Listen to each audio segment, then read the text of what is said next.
मंच पे मौजूद दिल्ली के उपराज्यपाल महोदय श्री विनय कुमार सक्सेना जी,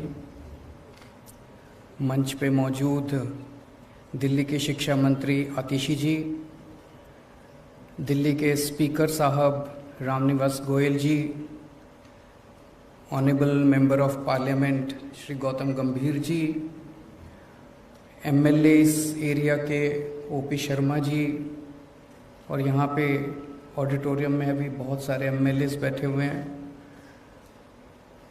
यहाँ के वाइस चांसलर साहब डॉक्टर महेश वर्मा जी, अन्य सभी अधिकारीगण, डीन्स, वेरियस अथॉरिटीज़ और सभी भाइयों बहनों, आप सब लोगों को मेरा नमस्कार, सबको मेरा प्रणाम।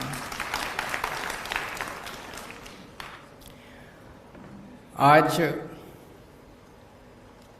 आईपी यूनिवर्सिटी का ये ईस्ट कैंपस देश को समर्पित किया जा रहा है। अभी हम सब लोगों ने इस कैंपस को घूम के देखा, इतनी शानदार फैसिलिटीज़, इतना खूबसूरत कैंपस। ये कहना गलत नहीं होगा कि आर्किटेक्चरल पॉइंट ऑफ व्यू से और फैसिलिटीज़ के पॉइंट ऑफ व्यू से perhaps this can be counted as one of the best campuses in the country.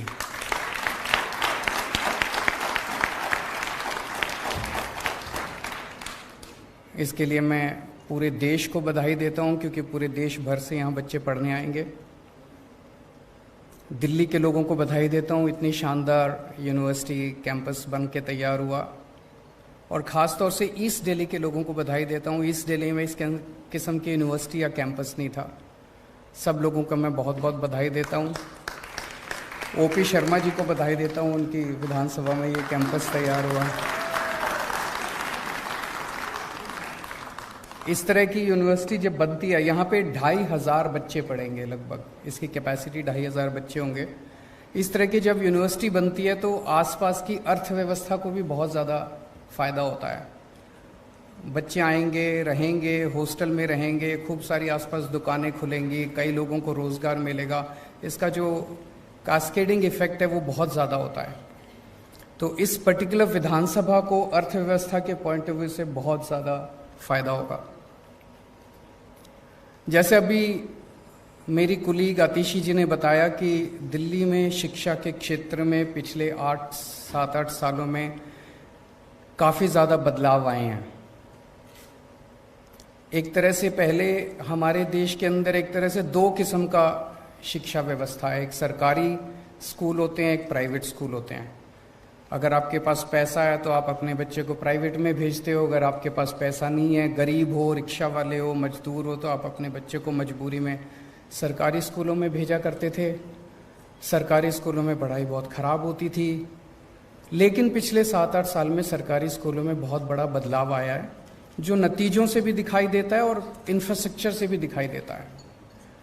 वो एक सेक्टर था स्कूली शिक्षा, और फिर स्कूल के बाद 12वीं के ऊपर वाली शिक्षा।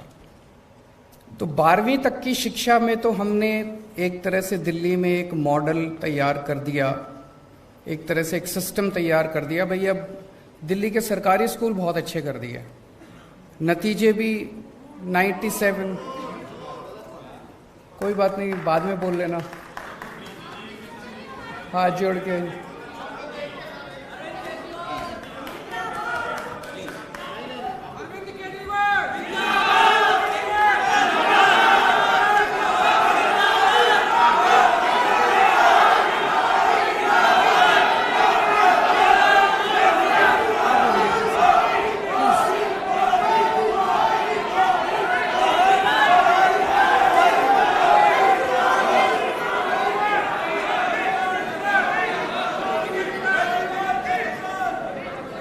काश अगर इन नारों से शिक्षा व्यवस्था अच्छी हो सकती तो बहुत 70 साल में हो गई होती। मेरी आप लोगों से हाथ जोड़ के निवेदन है, इस पार्टी वालों से भी और इस पार्टी वालों से भी, दोनों पार्टी वालों से निवेदन है, मेरी 5 मिनट बात सुन लो, नहीं पसंद आए तो बाद में नारे लगा लेना। एक बार बोल तो तो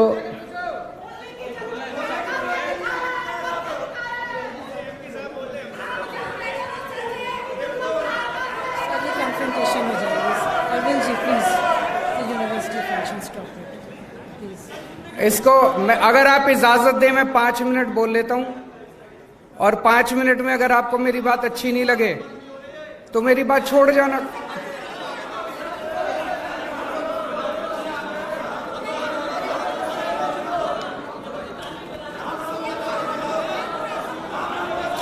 एक मिनट, अब बैठ जाओ, सब लोग बैठ जाओ, सब लोग बैठ जाओ, बैठ जाओ, सब लोग बैठ जाओ, बैठ जाओ, सब लोग बैठ जाओ, सब लोग बैठ जाओ। तो एक तरह से 12वीं तक अपने पास अब एक सिस्टम है, अगर आपके पास पैसे नहीं भी हैं तो आपको अच्छी शिक्षा मिलेगी। आप सरकारी स्कूल में भेज दो, आपके बच्चे को अच्छी शिक्षा मिलेगी। अब अपने को 12वीं के बाद की शिक्षा के ऊपर ध्यान देने की जरूरत है। दिल्ली में हर साल लगभग 2.5 लाख बच्चे 12वीं पास करते हैं। इसमें से लगभग 1.5 लाख बच्चे सरकारी स्कूलों से निकलते हैं, 1 लाख बच्चे प्राइवेट स्कूलों से निकलते हैं। जब हमने जिम्मेदारी संभाली थी 2015 में, तो उस वक्त 12वीं के बाद सारे कॉलेजेस मिला के, और डीयू का भी एक स्टेटिस्टिक्स लिया गया। डीयू में जैसे जो दिल्ली सरकार की यूनिवर्सिटीज हैं, उनमें तो 85% सीट जो हैं वो दिल्ली के बच्चों के लिए रिजर्व हैं, लेकिन डीयू के अंदर सीटें रिजर्व नहीं है। तो एक एस्टीमेट बनाया गया भी दिल्ली के बच्चों को कितने एडमिशन होते हैं दिल्ली यूनिवर्सिटी में, वो सारा मिला लिया जाए तो एक रफ एस्टीमेट ये है कि 2.5 लाख में से 1.1 लाख बच्चों के लिए दिल्ली में सीट अवेलेबल थी। तो एक तरह से 1.4 लाख बच्चों का डेफिसिट था। पिछले 7-8 साल के बाद अंदर ये 1.1 लाख से हम इसको 1.5 लाख तक ले जा पाए हैं। आज 1.5 लाख बच्चों के लिए 12वीं के बाद सीट अवेलेबल है। अभी भी 1 लाख का डेफिसिट है, हमें अभी 1 लाख और बच्चों के लिए सीट्स क्रिएट करने की जरूरत है। लेकिन सबसे बड़ी इशू उठता है, और वो ये है कि पढ़ने लिख के बाद भी अगर नौकरी नहीं मिले तो फिर एक मन में प्रश्न तो उठता है कि क्या शिक्षा सार्थक थी जो हमने पढ़ाई लिखाई की, अपर एजुकेशन। आज सबसे इंपॉर्टेंट चीज एक युवा के सामने यही है, jobs, jobs, jobs and jobs. अगर जॉब्स नहीं मिलेंगे, पढ़े लिखे हाथ में डिग्री लेके घूमने से कोई फायदा नहीं है। और ये सारा सिस्टम 1830 ईस्वी में मैकॉले ने बनाया था। उसके पहले जो भी भारतीय सिस्टम था, हमारे देश में एजुकेशन का सिस्टम था, जो मैंने पढ़ा है बताते हैं बहुत अच्छा सिस्टम था। अंग्रेजों के आने के पहले गांव गांव के अंदर स्कूल थे, जो आचार्य का सिस्टम था, चाहे राजा का बेटा हो चाहे रंग का बेटा हो, सारे एक ही साथ स्कूल में आके रहते थे। और फिर इन्होंने सारा हमारा एजुकेशन सिस्टम तहस नहस कर दिया अंग्रेजों ने आके 1830s के अंदर मैकॉले ने सारा। और उन्होंने जो शिक्षा व्यवस्था बनाई, वो शिक्षा व्यवस्था भारत के लिए नहीं बनाई थी, वो सारी शिक्षा व्यवस्था उन लोगों ने बनाई थी क्लर्क पैदा करने के लिए, कि पढ़े लिखे क्लर्क पैदा होंगे और वो अंग्रेजों की सेवा करेंगे। अनफॉर्चुनेटली आजादी के बाद हमने इसमें शिक्षा व्यवस्था में मूलचूल परिवर्तन नहीं किया। आज वही शिक्षा व्यवस्था चल रही है। हम बीए करते हैं, हम बीकॉम करते हैं, हम ये डिग्री फलानी डिग्री बीएससी करते हैं, नौकरी नहीं मिलती। तो नौकरी नहीं मिलती, फिर डिग्री करने का क्या फायदा। अब हमें कुछ ना कुछ करके हम लोगों को ऐसी शिक्षा देनी पड़ेगी जो कि अल्टीमेटली आपको रोजगार दिलवाए। मैं अभी पढ़ रहा था, मैं अभी डॉक्टर साहब से डिस्कस कर रहा था, यहां पे अब जो शिक्षा देने का प्लान किया जा रहा है, वो लग रहा है कि शायद यहाँ पे डिजाइन के ऊपर आपको सिखाया जाएगा, ऑटोमेशन पे सिखाया जाएगा, आर्टिफिशियल इंटेलिजेंस पे सिखाया जाएगा, रोबोटिक्स पे सिखाया जाएगा, इनोवेशन पे सिखाया जाएगा, मशीन लर्निंग पे सिखाया जाएगा, डेटा मैनेजमेंट पे सिखाया जाएगा। ये सारी चीजें आज तकनीकी युग के अंदर ये डिमांड है सोसाइटी की।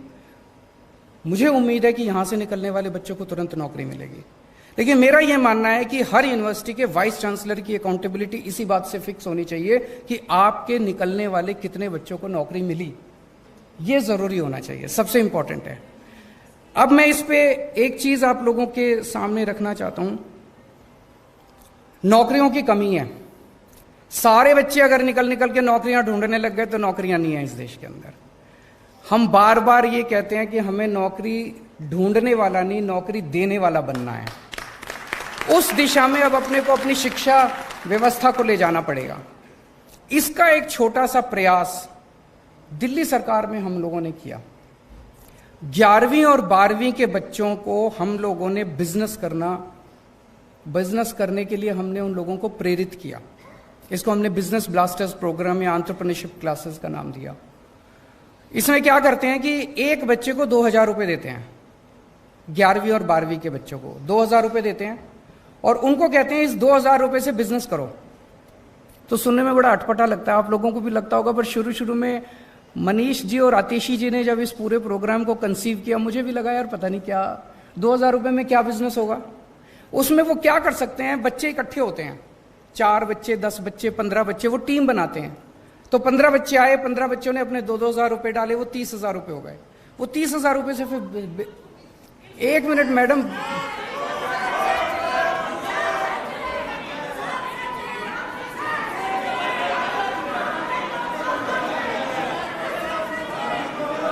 अगर ऐसे डिस्टर्ब करेंगे तो हम बात ही नहीं कर सकते फिर।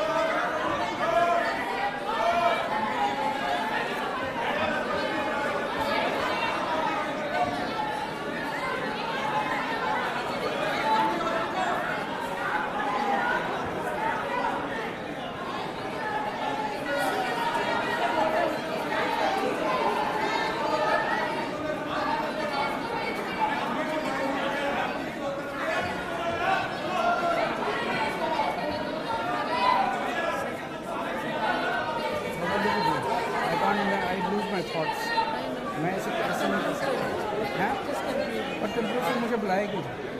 अगर मुझे कंक्लूड ही करना, सुनना ही नहीं है तो मुझे बुलाए किस लिए? आप तो चुप करा सकते हैं, आपकी सुनेंगे, इधर वाले की सुनेंगे। नहीं, ये तो तभी उठ रहे हैं जब वो उठ रहे हैं।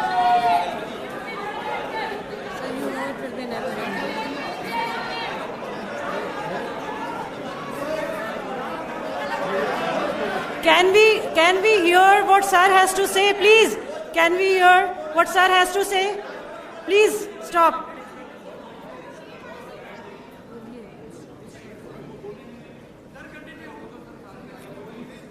मेरे हो सकता है आप लोगों को कुछ आइडियाज पसंद ना आए, हो सकता है आप लोगों को ये लगे कि केजरीवाल जो बोल रहा है वो सच नहीं है, हो सकता है। मेरी आपसे हाथ जोड़ के विनती है, 5 मिनट मुझे कंप्लीट कर लेने दीजिए, है ना? उसके बाद आपने जो टिप्पणी करनी है टिप्पणी कर लीजिएगा, लेकिन किसी वक्ता को इस तरह से बीच में बार बार टीका टिप्पणी करना मुझे लगता है अच्छी बात नहीं है।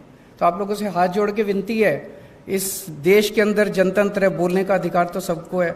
मैं किसी को गाली गलौच नहीं कर रहा, मैं अच्छी बातें कर रहा हूं। पसंद आए तो ठीक है, नहीं पसंद आए तो ना सही।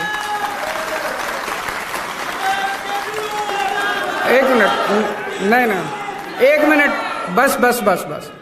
सो मैं ये कह रहा था कि 2-2 हजार रुपए देते हैं, तो उसमें मान लो 10 बच्चे इकट्ठे हुए 20,000 रुपए हो गए, 15 बच्चे इकट्ठे हुए 30,000 रुपए हो गए। उनको वो एक साथ डालते हैं और उसमें फिर वो सारे बच्चे मिलके कोई बिजनेस आइडिया ढूंढते हैं और उस बिजनेस आइडिया के बेसिस पे फिर वो कोई प्रोडक्ट बनाते हैं। प्रोडक्ट बना के फिर वो फेसबुक पे, व्हाट्सएप पे अपनी मार्केटिंग करते हैं। इतने सारे एग्जाम्पल्स अब इकट्ठे हो गए।